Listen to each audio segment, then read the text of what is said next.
জি, আসসালামু আলাইকুম ওয়া রাহমাতুল্লাহি ওয়া বারাকাতুহু। সুপ্রিয় ভিউয়ার্স, দেশ এবং দেশের বাহির থেকে যে যেখান থেকে আজকের এই লাইভটি দেখছেন, সবাইকে জানাই যে সিলেট ব্লগের পক্ষ থেকে অসংখ্য ধন্যবাদ। এই মুহূর্তে সুপ্রিয় দর্শকবৃন্দ, আপনারা জানেন গত 11ই অক্টোবর আমাদের সিলেটের পুলিশ ফাঁড়িতে পুলিশি নির্যাতনে আমাদের এক ভাই রায়হান আহমদ হত্যা হয়েছিলেন। তারই পরিপ্রেক্ষিতে প্রায় 1 মাস পেরিয়ে গেছে। এই মুহূর্তে আমরা জানি আমাদের ভাই রায়হান হত্যা মামলা যারা আসামি রয়েছেন সবাইকে গ্রেফতার করতে সক্ষম হয়েছে পুলিশ।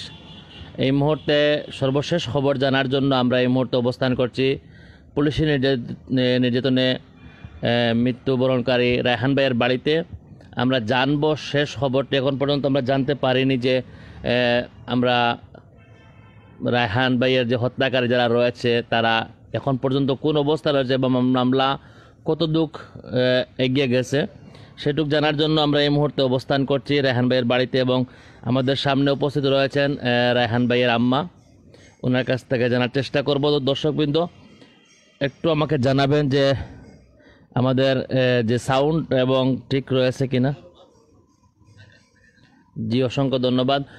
আমি খালা কাছে জানতে চাচ্ছি যে আমরা জানি রায়হান ভাইকে যারা হত্যা করেছিল রাতভর নির্যাতন করে সেই পুলিশ ফাঁড়িতে, নির্যাতনের পর কিন্তু আমরা জানি একটা সুর উঠেছিল আকবর বইয়ে তাকে রাতভর নির্যাতন করেছে এবং তাকে রায়হান ভাইকে হত্যা করেছে। পরে জানেছি এই আকবর বইয়া কিন্তু পলাতক হয়ে গেছে, তাকে সাসপেন্ড করা হয়েছিল এবং পলাতক ছিল। প্রায় 1 মাস যাবৎ পিবিআই সহ পুলিশের সকল ঊর্ধ্বতন কর্মকর্তা আকবর ভূঁইয়াকে খোঁজার চেষ্টা করেছিলেন, কিন্তু আকবর ভূঁইয়াকে খুঁজে পাননি। পরবর্তীতে আমরা জানি ইন্ডিয়ার ওপার থেকে আমাদের বাংলাদেশের কিছু ভাইদের মাধ্যমে কিন্তু ওই পার থেকে নিয়ে আসা আকবর ভূঁইয়াকে গ্রেফতার করে। এই সম্পর্কে যদি আপনি বলতেন যে এই আকবর ভূঁইয়াকে ধরার পর্যন্ত আপনার অনুভূতিটা। ধন্যবাদ। আকবর ভূঁইয়া প্রথমে যখন আমার ছেলে মারা যায় তারপর শুনলাম, প্রথমে তো আমরা নামই জানি না কারা কারা ছিল, তারপর জানলাম যে আকবরের সাথে ছিল আকবর ভূঁইয়া। কিন্তু আকবর ভূঁইয়াকে তো 1 মাস পর বলতে গেলে ধরার পর পিপিআই তাদেরকে রিমান্ড 7 দিনের ডাকলো। রিমান্ড নিল 7 দিনের। 7 দিনের রিমান্ডের পর আকবর কি তথ্য দিল না দিল আমরা কিন্তু এখন পর্যন্ত জানি নাই। তবে এটা আমাদেরকে কেন জানাই নাই তাও আমরা জানি না। এটা কি আরও কোনো তথ্য লওয়ার জন্য কি জানায় নাই, নাকি তাদের এইটুকুই শেষ? তবে আমার মনে হয় তার মুখ থেকে কি বেরিয়েছে না বলছে আমরা তো জানি নাই। তবে আমার মনে হয় 164-এ তারে আবার রিমান্ড ডাকা উচিত ছিল, কিন্তু কেন ডাকে নাই সেটা আমি জানি না। তবে আমি আশাবাদী এইটাই যে নিশ্চয়ই আমার এই ছেলের হত্যা দেখে, নির্যাতন দেখে, হত্যা দেখে সারা দেশব্যাপী এবং দেশে বিদেশে কেউ না দেখে নাই। এবং এই 71 সনের পর থেকে প্রথম আলোকিত একটা ঘটনা হলো আমার ছেলেকে নিয়ে। কিন্তু এই হত্যার প্রতিবাদে সারা দেশ জেগে উঠেছিল, বিদেশেও জেগে উঠেছে। কিন্তু এই যে পিপিআই এই আকবরকে 7 দিনের রিমান্ডে যখন কোর্টে তুলে তখন সে হাসতে হাসতে উঠেছে এবং হাঁটতে হাঁটতেও চলতেছে। কিন্তু আমরা তো জানি, দেখছি যে পাবলিক 3 দিনের রিমান্ডে সে হুইল চেয়ারে ছাড়া বা 2 জনের কাঁধে বোর্ড না ছাড়া সে হাঁটতে পারে না। কিন্তু তারা কি রিমান্ড দিল জানি না, কি রিমান্ড দিছে। তবে আমরা আশাবাদী যে যতজন আসামি ছিল তারা হয়তো কিছু ধরেছে, কিছু এখনো বাকি রয়েছে, এই টুমান এখনো বাকি রয়েছে। কিন্তু আমরা সব আশাবাদী যে ওদেরকেও ধরবেন এবং সুষ্ঠু বিচারটা যেন হয়।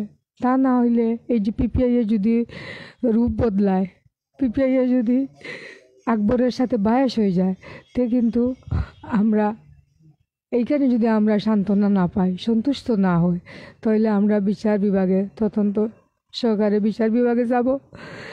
আচ্ছা আচ্ছা খালা, আরেকটা জিনিস আপনার কাছে জানতে চাই, আকবর ভূঁইয়া গ্রেফতার হওয়ার আগে আকবর ভূঁইয়ার কিন্তু সহযোগী ছিলেন, তাদেরকে গ্রেফতার করা হয়েছে, আমরা দেখেছি 3-4 দিনের ভিতরে তাদেরকে গ্রেফতার করা হয়েছে। তাদেরকেও কিন্তু রিমান্ড চাওয়া হয়েছে, রিমান্ডে নেওয়া হয়েছে, সেই পিবিআই কিন্তু তাদেরকে রিমান্ড।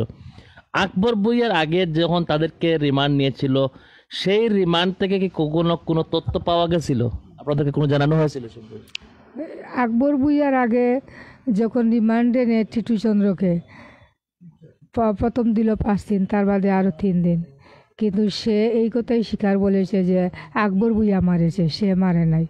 এবং আশিক এলাহি ধরে এনেছে, আশিক এলাহিকে 3 দিনের রিমান্ডে নাকি 5 দিনের রিমান্ডে নিয়েছিল জানি না। 2 দিনের পর সে অসুস্থ দেখিয়ে সে মেডিকেলে ভর্তি হয়ে গেল।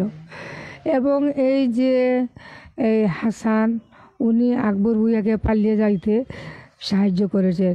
এবং এই হাসান এইটা বলেছে যে আকবর ভূঁইয়া ওই দিন রাত্রে নাকি হাসানকে বলেছিল যে যদি এই গোপন কথা ফাঁস করবে তাহলে এই দিক দিয়ে গুল্লি করব বুকের, আর পিছন দিক দিয়ে বাইর হইবে। তাই এইটাই সে জবানবন্দি দিয়েছে, এবং কারা কারা মেরেছেন সেইটাও সে জবানবন্দি দিয়েছে।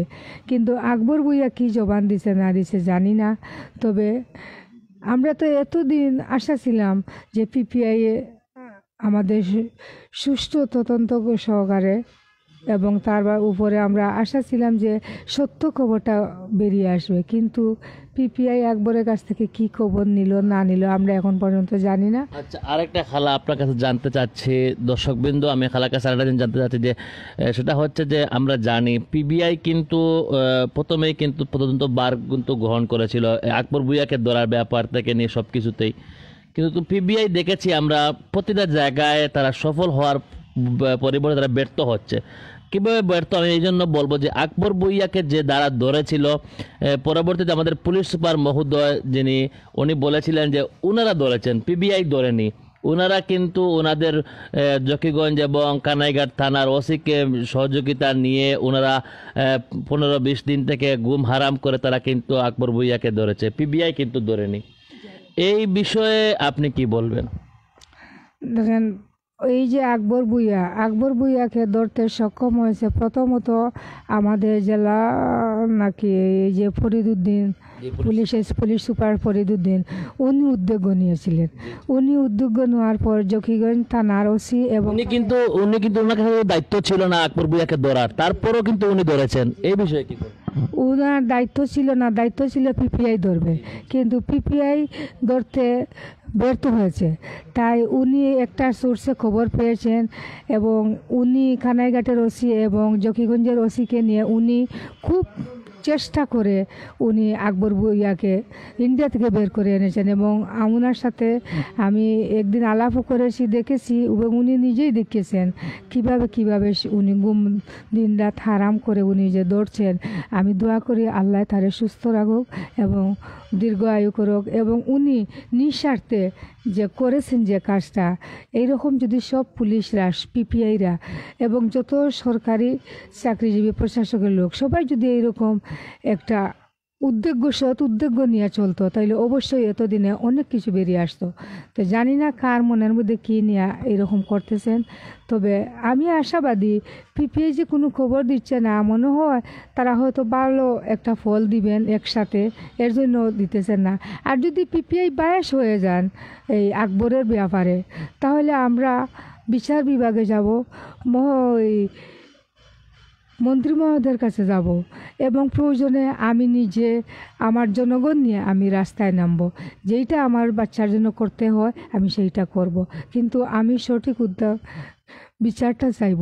কারণ আমার ছেলেকে তো মাত্র 3 ঘন্টার রিমান্ডে আমার ছেলেকে মাটির নিচে পাঠিয়ে দিলেন, কিন্তু এই যে টিটু চন্দ্র, আকবর ভূঁইয়া, আশিক এলাহি, তাদেরকে তো 8 দিনের রিমান্ডেও হাঁটা বন্ধ করাতে পারেন নাই। তাহলে এটা কেমন রিমান্ড? আমি তো জানি না এটা কি নাটক এরা শুরু করেছেন। তাহলে আমার মনে হয় প্রশাসনের লোক বলে মনে হয় তাদের ব্যাপারে আলাদা বিচার। তবে যখন মেরেছে তখন তো আমার ছেলেও তো একটা প্রশাসন লোকের ছেলে ছিল, একটা বিডিআরের ছেলে ছিল, একটা পুলিশের নাতি ছিল। তো তার বেলায় কেন এইরকম মৃত্যু ঘটালো? 71 সনের পর থেকে এই প্রথম একটা আলোকিত ঘটনা হলো, যা সারা জীবনে আমি দেখি নাই, শুনি নাই, কিন্তু আমার ছেলের বেলা কেন এটা হলো? আর আজ পর্যন্ত আজ প্রায় 42 দিন হয়ে গেছে আমার ছেলে, কিন্তু এখন পর্যন্ত আমি কোনো সুখবর পেতেছি না। শুধু আকবর ভূঁইয়া ধরা হয়েছে, এটাই সুখবর পাইছি, কিন্তু এরপরে আর কোনো সুখবর পাচ্ছি না। আকবর ভূঁইয়াকে ধরার পর আপনাদের পরিবারের পক্ষ থেকে একটা জিনিস জানতে পেরেছিলাম যে আপনারা চাচ্ছিলেন যে আকবর ভূঁইয়ার যে রিমান্ড চাওয়া হয়েছিল 7 দিনে, সেটা আদালত মঞ্জুর করেছিল। সেই 7 দিনের রিমান্ড আপনারা চেয়েছিলেন র্যাবের মাধ্যমে। তার পরবর্তীতে কি হয়েছিল যদি আমাদেরকে একটু জানান। আমরা যখন দেখলাম যে 7 দিনের রিমান্ড চাওয়া হয়েছে, কোর্টে থেকে তাকে রিমান্ডও দিয়েছে, কিন্তু আমরা তো মনে করছি পিপিআই কোথা বাইর করতে পারবে। তখন পিপিআই কী কোথা বাইর করছে না বাইর করছে আমরা তো এখন পর্যন্ত জানি নাই। তা আমি তো এখনও বলতেছি যে আমরা আশাবাদী ছিলাম যে পিপিআই বের করবে, তাই রেপের কথা বলছিলাম। তারপর আমি বলছি যে না, রেপ তো এটার চেয়ে পিপিআই ভালো ফল দিতে পারে, তাই বলছি পিপিআইয়ের কাছে থাক বলেই আমরা মানছিলাম। কিন্তু এখন দেখতেছি পিপিআই কি খবর দিচ্ছে না দিচ্ছে আমরা সন্তুষ্টি মনে হচ্ছে না। আর যদি পিপিআই সন্তুষ্টি না লাভ করেন তাহলে আমরা বিচার বিভাগে, তদন্ত সহকারে বিচার বিভাগে যাব।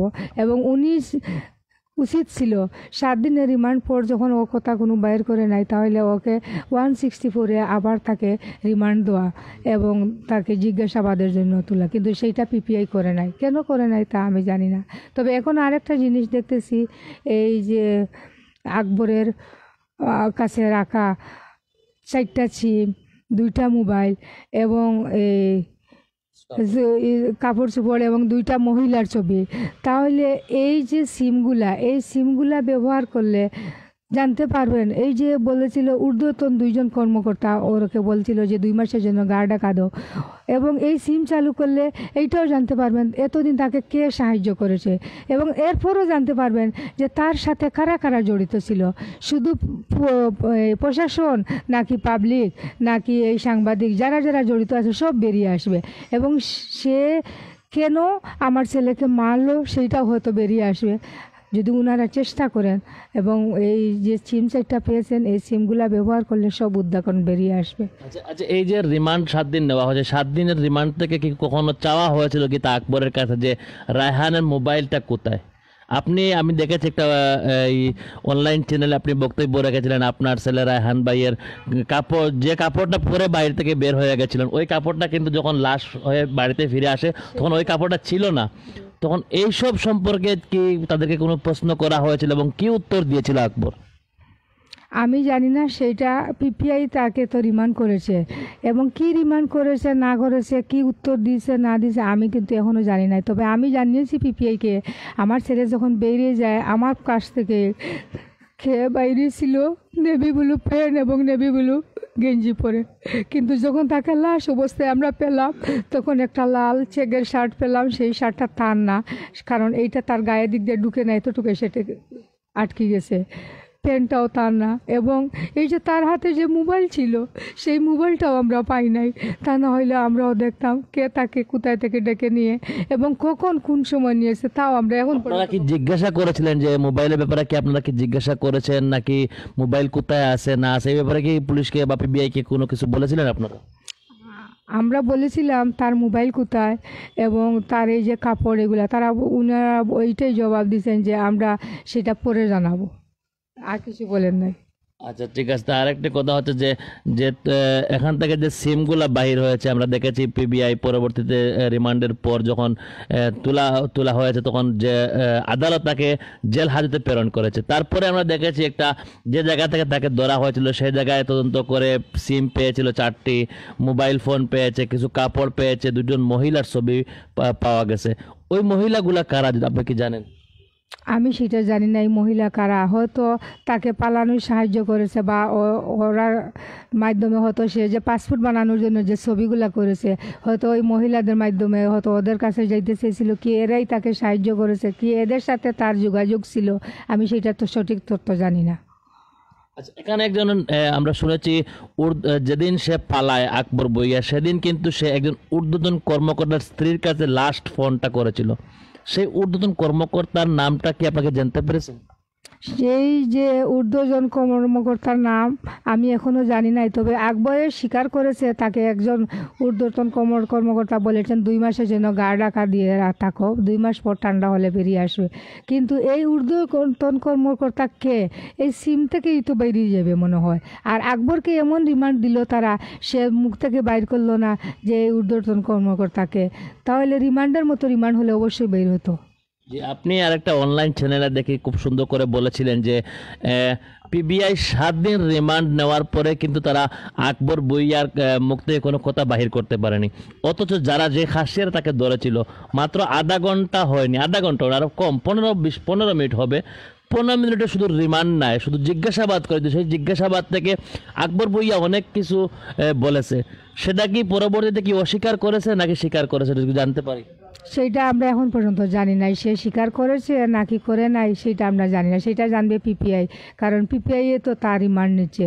এখন পিপিআই এ কীভাবে তাকে রিমান্ড দিচ্ছে, হয়তো জামাই আদর করতেছে, আর না হয় হয়তো বসে বসে ডং টাকার নাটক করতেছে, এজন্য আমরা কিছু জানি না। যদি সত্যিকারের তার রিমান্ড হতো তাহলে অবশ্যই খবর পেত, তা না হলে কেন খবর বেরিয়ে আসবে না? আচ্ছা, আমরা জানি আকবর ভূঁইয়ার পক্ষে হয়ে আদালতে আমাদের কোনো বিচার বিভাগের কোনো আইনজীবী দাঁড়াননি।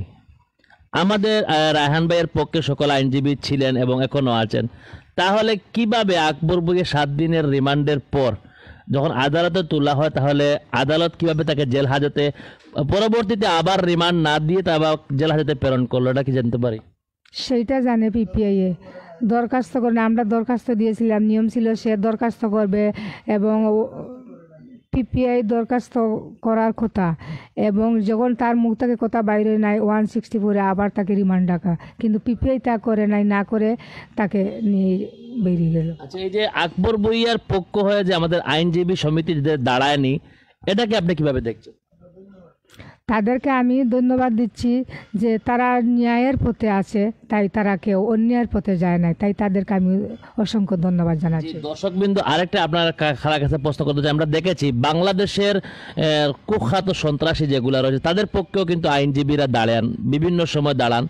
এমনকি দেখেছি আমাদের বাংলাদেশ 71 সালে যে যুদ্ধটা হয়েছিল পাকিস্তানের সঙ্গে, সেই সময় যারা পাকিস্তানের পক্ষ হয়ে যারা কাজ করেছে তাদের পক্ষের হয়েও কিছু আইনজীবী দাঁড়িয়েছিলেন। কিন্তু আমাদের সিলেটের আইনজীবী সমিতি যেটা রয়েছে, আমরা দেখেছি তারা দুইবার, আপনারা হচ্ছেন দ্বিতীয়বার, প্রথমবার তারা যখন আমরা এমসি কলেজে একাডেমিতে তারা যখন আমাদের বোনকে যখন নিরীহ বোনকে যখন তারা নির্যাতন করে, তারা অপহরণ করে, তখন তারা আমরা দেখেছি তারা সেই সময় তাদের এই আসামিদের পক্ষে তারা দাঁড়ায়নি। এবং দ্বিতীয়বার তারা একটা দৃষ্টান্ত স্থাপন করেছে, রায়হান ভাই হত্যার আসামি, মূল আসামি আকবর ভূঁইয়ার পক্ষে হয়েও তারা দাঁড়াননি। এটা কিন্তু আসলে আমাদের সিলেটের একটা গর্ব, কি বলেন আপনি? অবশ্যই এটা আমাদের সিলেটের গর্ব, এবং সত্যিকারের লোক একজন সৎ মানুষের সাথে সবাই থাকে, অসৎ মানুষের সাথে কেউ থাকতে চায় না। এটাই আমাদের শাহজালালের মাটিতে প্রমাণ করে দিলেন আমাদের আইনজীবীরা, তাদেরকে অনেক ধন্যবাদ জানাচ্ছি। আচ্ছা, আমি আর একটা খারাপ বলতে চাচ্ছি যে আমরা দেখেছি আমাদের বাংলাদেশের সেনাবাহিনী যারা বাংলাদেশকে রক্ষা করার জন্য যে দলটা গঠন করা হয়, সেই সেনাবাহিনীর ঊর্ধ্বতন কর্মকর্তা ছিলেন মেজর সিনহা। সেই সিনহাকে হত্যা করেছে এই পুলিশের একজন সদস্য। আমরা জানি পুলিশের কয়েকজন সদস্য মিলে সিনহাকে হত্যা করেছিল। যে সিনহা ছিলেন আমাদের জননেত্রী শেখ হাসিনা বাংলাদেশ প্রধানমন্ত্রীর গার্ড হিসাবে, যাকে রক্ষা করার জন্য সবসময় থাকতেন, সেই সিনহাকে হত্যা করেছিল একটা কুখ্যাত পুলিশ অফিসার। তো আমি জানি সেটারও বিচার কিন্তু হয়নি। সেই বিচার না হওয়ার কারণে কি মনে করেন আপনি যে আকবর ভূঁইয়া এটার থেকে একটা চান্স পেয়েছে, যে মনে করছে যে সিনহাকে হত্যা করেছে পুলিশ, তারপরেও পার পেয়ে গেছে আমাদের এই পুলিশ কর্মকর্তা, তাহলে আমিও যদি রায়হানকে হত্যা করে ফেলি তাহলে আমিও পার পেয়ে যাবো, এটাকে কিভাবে দেখছেন? এইটা তারা অনেক আগ থেকে তারা এরকম করতেছে, কিন্তু কেউ মুখ খুলতেছে না। তার জন্য তারা এইরকম করতে করতে তারা সাহস বাড়িয়ে গেছে, আর সাহস বাড়ার জন্য তাই তারা এইটাই কাজ করলো। তবে আমার বেলায়, আমার রায়হানের বেলায় তারা যা করেছে, আমি প্রয়োজনে বিচার বিভাগে যাব। আমি কিন্তু আমার নিরীহ ছেলেকে যেইভাবে তারা হত্যা করে মেরেছে, আমি কিন্তু সেইটা ছাড়বো না। আমি প্রয়োজনে বিচার বিভাগে যাব, এবং মন্ত্রী মহোদয় সবার কাছে আমি যাব যে আমার নিরীহ ছেলে কী এমন দোষ করেছিল যে তাকে একবারে মেরেই ফেলতে হবে, এমন কি দোষ ছিল? একজন ফাঁসির আসামি হলেও তাকে পুলিশ হেফাজতে রেখে মারা উচিত নয়, তাকে বিচার হয়ে কোর্টের মাধ্যমে তাকে ফাঁসিতে ঝুলিয়ে মারা। কিন্তু তারা যে নিজের ইচ্ছায় আমার ছেলেকে কোনো দেউস দেখাতে পারে নাই, কোনো আইন দেখাতে পারে নাই, তারা ধরে নিয়ে যে ওয়ারেন্ট আছে, যে একজন মানুষকে ধরার জন্য ওয়ারেন্ট থাকে, সেই ওয়ারেন্টটাও তাদের নাই। তাহলে কেন তারা নিল আর নিয়ে এইভাবে একদম মেরেই ফেলতে হবে? নিশ্চয়ই এটা পিছনে খুব বড় একটা রহস্যজনক ঘটনা আছে, তার জন্য আমার ছেলেকে এইরকম মেরেছে।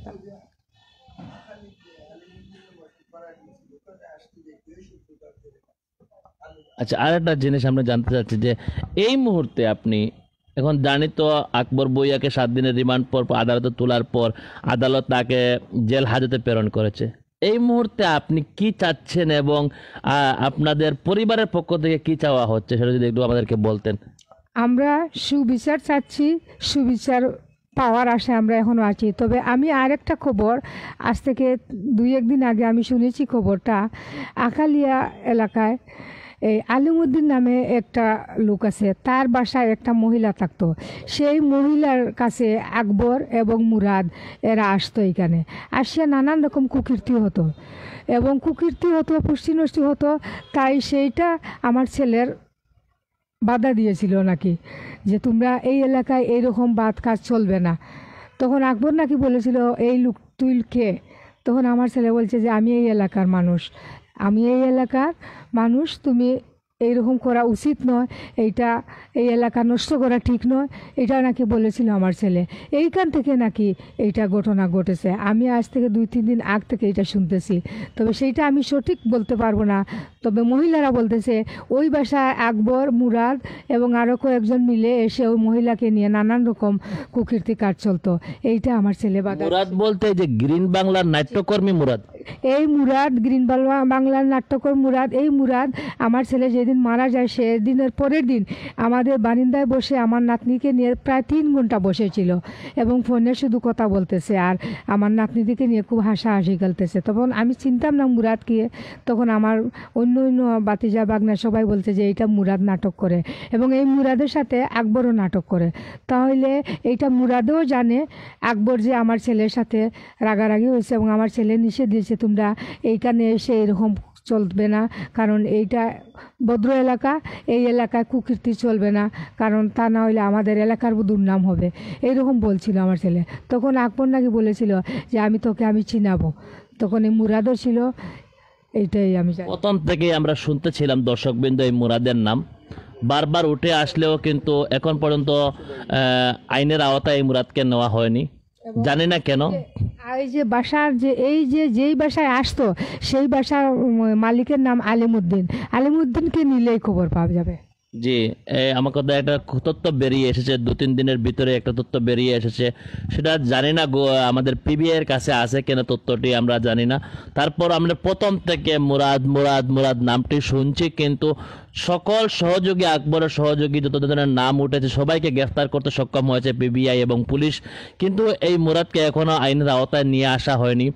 কারণটা কি আমরা জানতে পারি না, হয়তো বা এই মুরাদের সংশ্লিষ্টতা রয়েছে, তাই বিদায় তার নাম উঠে আসতেছে।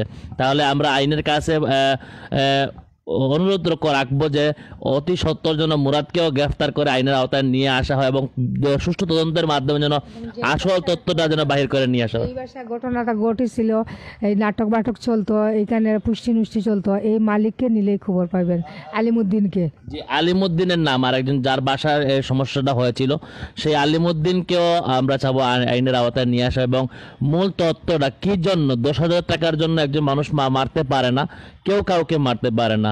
যারা এইরকম, যারা গাঞ্জা খায়, যারা হিরোইন খায়, তারাও কিন্তু 10,000 টাকার জন্য মানুষ মারবে না। তারাও কিন্তু 10,000 টাকা চাইবে, কিন্তু মানুষ মারবে না। কিন্তু এই পুলিশ 10,000 টাকা নাম দিয়েছে, পরবর্তীতে বলেছে উনি নাকি হাইজ্যাক করার চেষ্টা করেছেন, তখন তাদেরকে রিমান্ড নেওয়া হয়েছে। এরকম অনেক তথ্য উঠে এসেছে। তখন আমি খালার কাছে জানতে চাচ্ছি যে আপনারা যে মুরাদের নাম বলছিলেন, পরবর্তীতে একটি মিডিয়া আপনি বলছিলেন যে এটা আপনারা তদন্তের মাধ্যমে পুলিশ বাহির করবে, কিন্তু এখন আবারও বলছেন যে আপনারা যে এই মুরাদের নাম উঠে আসে এবং মুরাদ নাকি এই কার বাসা বলছিলেন, আলিমুদ্দিনের বাসায় ফষ্টি করতো আকবর ভুইয়াকে নিয়ে। সেখানে রায়হান ভাই আমাদের ভাই সেখানে উনি বাধা প্রদান করেছেন, যার কারণে এই সমস্যাটা উঠে এসেছে। হয়তো বা ওনারা আন্দাজ করতেছেন, যেটা অনুমান করে কথাটা বলতেছেন। তারপর আমি চাইবো যখন নাম উঠে এসেছে আলিমুদ্দিনের নাম, মুরাদের নাম, তাদেরকেও যেন আইনের আওতায় নিয়ে আসা এবং তাদের কাছ থেকে সুষ্ঠু তদন্তের মাধ্যমে যেন তাদের কাছ থেকে তথ্যগুলা বাহির করে নিয়ে আসা হয়। কেন আমাদের রায়হান ভাইকে, নিরীহ রায়হান ভাই, যিনি কোনো দলের সাথে সম্পৃক্ত না, নির্দলীয় ছিলেন, একদম সাদা সিধা মানুষ ছিলেন, এই এলাকার মানুষরা তার সাক্ষী। এই এলাকার মানুষরা বলছেন যে এই মানুষটি একদম সাদা সিধা মানুষ ছিলেন এবং কোনো ধরনের রাজনীতির সাথে জড়িত ছিলেন না, না বিএনপি, না জামাত শিবির, না আর আওয়ামী লীগ, না ছাত্রলীগ, কোনো দলের সাথে সম্পৃক্ত না। শুধু উনি একটাই কাজ ছিল ওনার, বিকাল হলেই কিন্তু ডাক্তারের চেম্বারে ছুটে যেতেন, সেখানেই চাকরি করে আবার রাত হলে, গভীর রাতে আবার শেষ হয়ে গেলে 10টার দিকে, 10টার ভিতরেই উনি আবার বাড়িতে ফিরে আসতেন।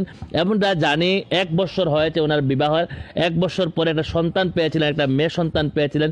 সেই মেয়ে সন্তানকে সময় দেওয়ার জন্য উনি আগে আসতেন 10টার দিকে, কিন্তু মেয়ে সন্তান হওয়ার পর থেকে আমরা জানি আরো আগে চলে আসতেন, 9টার দিকে 9টার দিকে, 9:30 দিকে চলে আসতেন এবং এসে এই মেয়েটার সঙ্গে সারাক্ষণ খেলানেলা করতেন।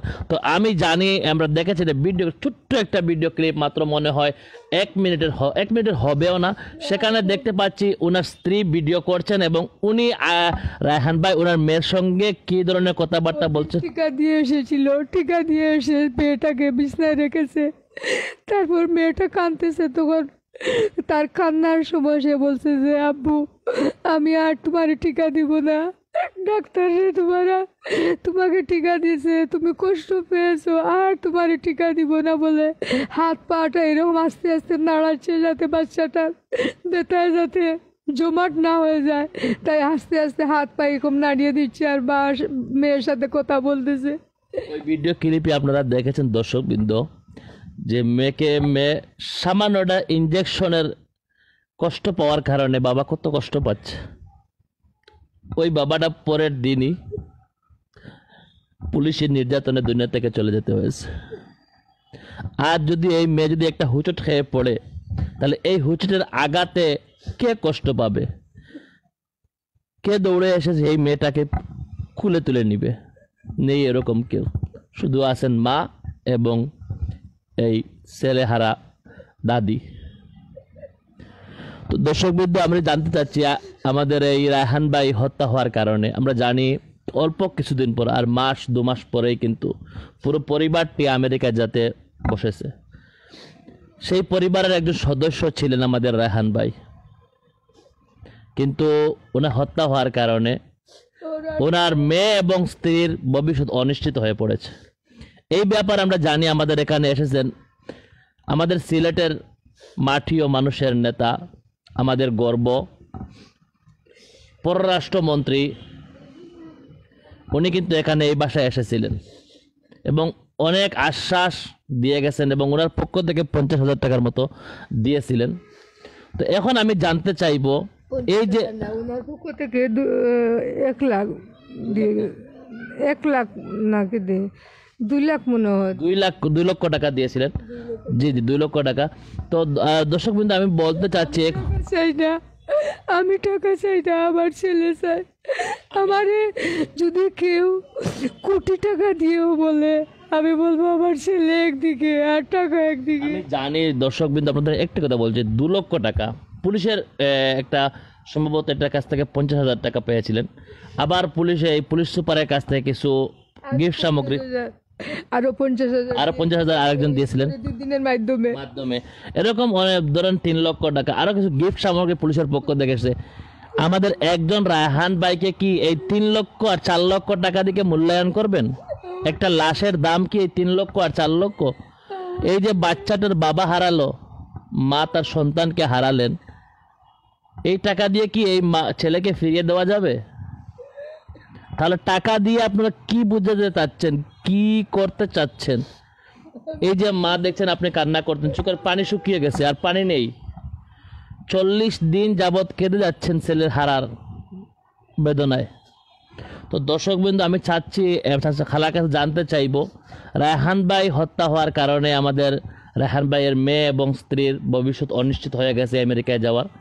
সেই ব্যাপারে এই মুহূর্তে ওনাদের পরিবারের সঙ্গে কি আমাদের পররাষ্ট্রমন্ত্রী কি কখনো যোগাযোগ করেছিলেন এবং কি কোনো আশ্বাস কি এই ব্যাপারে দিয়েছিলেন, এটা জানতে চাই।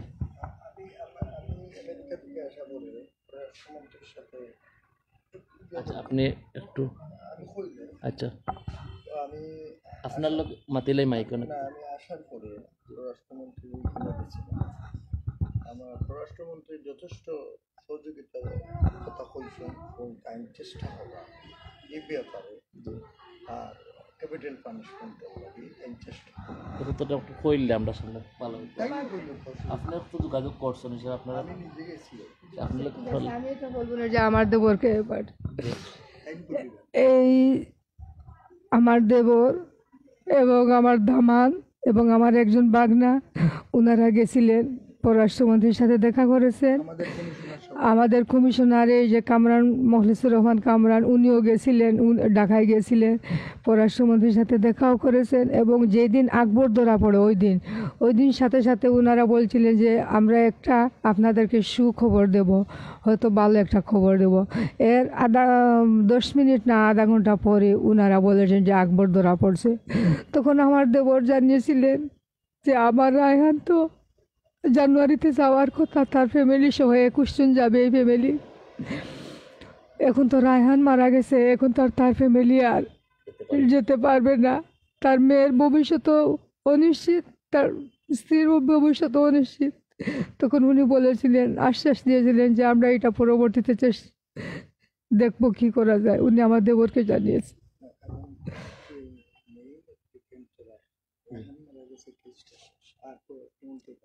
কারণ আমার এই যে আমেরিকার এই ব্যাপারে আমি একটা কিছু বলতে চাই আপনাকে। পররাষ্ট্রমন্ত্রী একজন পররাষ্ট্রমন্ত্রী, উনি কিন্তু চাইলে অনেক কিছু করতে পারেন। আমরা জানি আমেরিকার সাথে আমাদের বাংলাদেশ, সেটা হলে বর্তমানে যেটা হয়েছে যে উনি চাইলে কিন্তু অনেক কিছু পারা যায় না। তো এই ব্যাপারে he was main applicant so that case is dead also কেউ পারবে না, আমেরিকার প্রেসিডেন্টও পারবে না। কারণ এইখানের মূল ছিল আমার রায়হান না যেতে পারলে তার স্ত্রী, তার মেয়ে যেতে পারবে না। কিন্তু রায়হান তো যেতে পারে নাই, তাহলে কার মাধ্যমে সে, তাকে তো আগে যদি রায়হান যদি সেইখানে আগে অবস্থান থাকতো তাহলে কিন্তু তার মেয়েকে, তার বউকে নেওয়া যেত। কিন্তু রায়হান তো এই প্রথম যাচ্ছে, তাই ওদের ভবিষ্যৎটা দর্শকবৃন্দ কি বলবো, বলার কোনো ভাষা নেই আমার কাছে। যদি কোনো ভাষা থাকে তাহলে আপনাদেরকে বলে দিতাম এই ভাষাটা এরকম। এই যে একটা নিরীহ শিশু, মাসুম শিশু, আপনারা জানেন এই শিশু, আল্লাহ তাআলা এই শিশুকে এত ভালোবাসেন, বলছেন এই শিশু যখন কাল কিয়ামতের ময়দানে যদি মারা যায় তাহলে এই শিশু কিয়ামতের ময়দানে যখন 2 হাত প্রসারিত করে বলবে, আল্লাহ যদি ফায়সালা করেন তার মা বাবার ব্যাপারে জাহান্নাম, আর ওই শিশু যদি হাত মেলে ধরে বলে আমি আল্লাহ যেতে দিব না আমার মা বাবাকে জাহান্নামে, তাহলে আল্লাহ তাকে, তার মা বাবাকে জাহান্নামে দেন না। ওই শিশু আজকে ঘরে শুয়ে আছে, ওই নিষ্পাপ শিশু, সে আজ তার বাবাকে দেখতে পাচ্ছে না, হয়তো বা খুঁজছে বাবাকে, কিন্তু মুখ ফুটে বলতে পারতেছে না। এই শিশুর ভবিষ্যৎ অনিশ্চিত হয়ে গেছে। আমরা প্রবাসী ভাইয়েরা অনেকে আকবর ভূঁইয়াকে গ্রেফতার করানোর জন্য অনেকভাবে চেষ্টা করেছি, অনেক লক্ষ লক্ষ টাকা আমরা অফার করেছি, কিন্তু শেষ পর্যন্ত আকবর ভূঁইয়া গ্রেফতার হয়েছে, কিন্তু আপনাদের দেওয়া সময় মতো হয়তো গ্রেফতার হতে পারেনি, যার কারণে আপনাদের এই ঘোষণাটা ওই যারা গ্রেফতার করে তাদের পাওনা হয়নি। কিন্তু আপনারা যে ঘোষণা করেছেন, অনেক ভাইয়েরা আমরা জানি ঘোষণা করেছেন, তাদের কাছে অনুরোধ করব আজকের এইখান থেকে, আমাদের রায়হান ভাইয়ের মেয়ের ভবিষ্যৎ অনিশ্চিত হয়ে পড়েছে আমেরিকায় যাওয়ার, এবং তার স্ত্রীর ভবিষ্যৎ অনিশ্চিত হয়ে পড়েছে, যার কারণে আপনারা যে ঘোষণাটা দিয়েছিলেন হয়তোবা 10 লক্ষ টাকা, 5 লক্ষ টাকা, 2 লক্ষ টাকা দিয়েছেন আপনারা, প্রয়োজনে 10 লক্ষ টাকা, 2 লক্ষ টাকা কিছুটা হলেও এই পরিবারকে দিয়ে পাশে থাকার এবং এই রায়হান ভাইয়ের শিশু কন্যার পাশে থাকার অনুরোধ জানাচ্ছি। আরও কিছু জানার চেষ্টা করব আমাদের খালার কাছ থেকে। কি বলবো, বলার কোনো ভাষা নেই। আজকে আকবর ভূঁইয়া গ্রেফতার হয়েছে, 7 দিন রিমান্ড হয়েছে। তার সহযোগীরা হত্যার 4-5 দিনের ভিতরে কিন্তু গ্রেফতার হয়েছে, রিমান্ড হয়েছে। আদালত সব রিমান্ডের পরই তাদেরকে বারবার তাদেরকে জেল হাজতে প্রেরণ করছে, কিন্তু পিবিআই বা পুলিশ তাদেরকে দ্বিতীয়বারের মতো তৃতীয়বারের মতো কোনো রিমান্ড চাচ্ছে না। জানি না কি জন্য, আকবর ভূঁইয়াকে বাঁচানোর জন্য নাকি আকবর ভূঁইয়াকে যারা সহযোগিতা করেছিল উপর্যুতন কর্মকর্তারা তাদেরকে বাঁচানোর জন্য এই কাজটা করা হচ্ছে। যদি এরকম কাজ হয়ে থাকে যে আকবর ভূঁইয়াকে বাঁচানোর জন্য কোনো চক্রান্ত হয়ে থাকে বা কোনো কাজ হয়ে থাকে, তাহলে কিন্তু একটা দৃষ্টান্ত আপনাদের সামনে বলে দিতে চাই আজকে, এরকম করবেন না কখনো। নাহলে এই দেখুন, এই যে আমার পাশে বসা রয়েছে রায়হান ভাইয়ের মা, যিনি প্রায় 40 দিন যাবৎ কাঁদতে কাঁদতে নিজের চোখের পানি শেষ করে ফেলেছেন। আপনারা জানেন 2013 সালে যখন হেফাজতে ইসলামের মিটিং হয়েছিল ঢাকায়, লক্ষ লক্ষ মানুষ জমায়েত হয়েছিল, সেই সময় কিন্তু হেফাজতে ইসলামের নাইবে আমির বাবুনগরী হুজুরকে দামাত বারাকাতুহুমকে যখন গ্রেফতার করা হয়েছিল, গ্রেফতার করে তাকে রিমান্ড নেওয়া হয়েছিল। এত রিমান্ড নেওয়া হয়েছিল তাকে হাঁটতে পারতেছিলেন না, হুইল চেয়ারে করে, পা অনেকটুক পচে গেছিল, এরকম রিমান্ড নেওয়া হয়েছিল। পরবর্তীতে জানেন কি হয়েছিল, যেই পুলিশ রিমান্ড নিয়েছিল, যেই পুলিশ তার সাথে খারাপ ব্যবহার করেছিল, ওই পুলিশ তার নিজ মেয়ের হাতে হত্যা হয়ে, তার স্ত্রী এবং সে হত্যা হয়েছিল। সেই ঐশী, আপনারা নামটি জানেন, ঐশীর হাতে তার বাবা এবং মেয়েকে হত্যা করেছিল। এবং ওই পুলিশ অফিসার আমাদের বাবুনগরী হুজুরকে রিমান্ডে খারাপ ব্যবহার করেছিল। এরকম দৃষ্টান্ত দিতে স্থাপন করবেন না, কারণ আপনারা জানেন আল্লাহ এবং আল্লাহর রসুল কুরআন এবং হাদিসের মধ্যে বলে রেখেছেন সমস্ত দুয়ার মধ্যে কিন্তু একটা পর্দা থাকে। সমস্ত দোয়া আল্লাহর কাছে পৌঁছাইতে হলে কিছু পর্দা ভেদ করে পৌঁছাইতে হয়, কিন্তু মা এবং বাবা যখন দোয়া করেন সন্তানের জন্য তখন কোনো পর্দা থাকে না, সরাসরি আল্লাহর আরশ পর্যন্ত পৌঁছে যায়। আর এই যে রায়হান ভাইয়ের মা এখানে বসে আছেন, আমাদের তাহাজ্জুদ গুজারি খালা, উনার কি কান্না মনে করেন আপনারা আল্লাহর কাছে পৌঁছায়নি? যদি আপনারা আকবরকে বাঁচানোর জন্য বা আকবরের সহযোগিতাকারীকে বাঁচানোর জন্য যদি চেষ্টা করে থাকেন, তাহলে আপনাদেরকে বলে রাখছি, আল্লাহকে সাক্ষী রেখে কেউ পার পাবেন না দুনিয়ার জমিনে। দুনিয়া থেকে বিদায় নেওয়ার আগে ঐশীর মতো দ্বিতীয় একটা স্থাপন হয়ে যেতে পারে ইনশাআল্লাহ। ঐশী যদি তাদের বাবা মাকে খুন করাতে পারেন আল্লাহ তাআলা, তাহলে তোমাদের মেয়ের ছেলেদেরকে দিয়েও তোমাদেরকে হত্যা করাতে পারবেন অবশ্যই। সেটাও আল্লাহর ক্ষমতার ভিতরে রয়েছে, আল্লাহ সর্বশক্তিমান। এরকম করবেন না, আর মাকে কান্না করাবেন না। হয়তো বা রায়হান ভাই কবরে শুয়ে আছেন, কিন্তু মা যেখানে দুঃখে দুঃখে কাঁদছেন, কষ্ট পাচ্ছেন, সেই কষ্টটা কিন্তু আল্লাহর আরশ পর্যন্ত পৌঁছে যাচ্ছে। আমি আপনাদেরকে বলি, আপনাদেরও ফ্যামিলি রয়েছে, আপনাদেরও পরিবার রয়েছে, আপনারা এরকম করবেন না। আপনারাও এরকম একদিন কাঁদতে হবে যদি আমাদের আকবর ভূঁইয়াকে বা আকবর ভূঁইয়া সহায়তাকারীকে যদি আপনারা ছাড় দেন। তো দর্শকবৃন্দ, আরও কিছু বলতে চাই, কিন্তু বলার যে ভাষাটা আমি খুঁজে পাচ্ছি না। 40 দিন পেরিয়ে গেলেও এখন পর্যন্ত যে সুষ্ঠু বিচার এখন পর্যন্ত পাচ্ছি না। আমরা চাই দ্রুত আকবর ভূঁইয়ার বিচার যেন কার্যক্রম করা হয় এবং আবার যেন কঠিন থেকে কঠিনতর রিমান্ডের মাধ্যমে যেন আকবর ভূঁইয়া এবং আকবর ভূঁইয়ার সহকারীদের রিমান্ডের মাধ্যমে যেন সঠিক তথ্যটা বাহির হয়ে আসে। এবং যে দুজনের নাম এই মুহূর্তে বেরিয়ে এসেছে, মুরাদ এবং মুরাদের আলিমুদ্দিন, এই দুজনকেও যেন আইনের আওতায় নিয়ে আসা হয়। এবং আমরা জানি মুরাদকে বলা হচ্ছে পিবিআর পক্ষ থেকে ওকে চোখে চোখে রাখা হচ্ছে, কিন্তু মুরাদের ব্যাপারে এখনো কোনো কিছু আমরা বুঝতে পারছি না। মুরাদ কিন্তু হেসে খেলে এখন পর্যন্ত সে নাটক করেই যাচ্ছে। শুধু বলবো না ওই যে টিভি চ্যানেলগুলোর নাটক, সে কিন্তু ভিতরে ভিতরে অনেক নাটক করে যাচ্ছে। সেটা হতো আমাদের দরাচুয়ার বাহিরে। সেটা যদি আইন যদি নিজের হাতে তুলে নিয়ে গিয়ে মুরাদকে, আলিমুদ্দিনকে গ্রেফতার করতে পারে, তাহলে সব তথ্য বেরিয়ে আসবে এবং কী জন্য আমাদের এই নিরীহ ভাই রায়হান ভাইকে হত্যা করেছে সব কিছু জানতে পারবে এই জাতি। আপনারা জানেন, কৃতজ্ঞতা প্রকাশ করে শেষ করতে পারবো না এই সিলেটের মানুষের। প্রথম দিন থেকে এখন পর্যন্ত এই পরিবারের পাশে এই সিলেটের মানুষ আছেন এবং রয়েছেন। যখন ডাক দিচ্ছেন, বিশেষ করে মিডিয়ার কর্মীর ভাইদেরকে বলছি, অনলাইন মিডিয়া, প্রেস মিডিয়া, সব মিডিয়া ভাইয়েরা, ইলেকট্রিক মিডিয়া, সব মিডিয়া ভাইয়েরা সহযোগিতা করে যাচ্ছেন। সামান্য কিছু মিডিয়া উল্টা পাল্টা নিউজ করছে, তারপরও কিন্তু বাকি সব নিউজ পক্ষেই আসছে।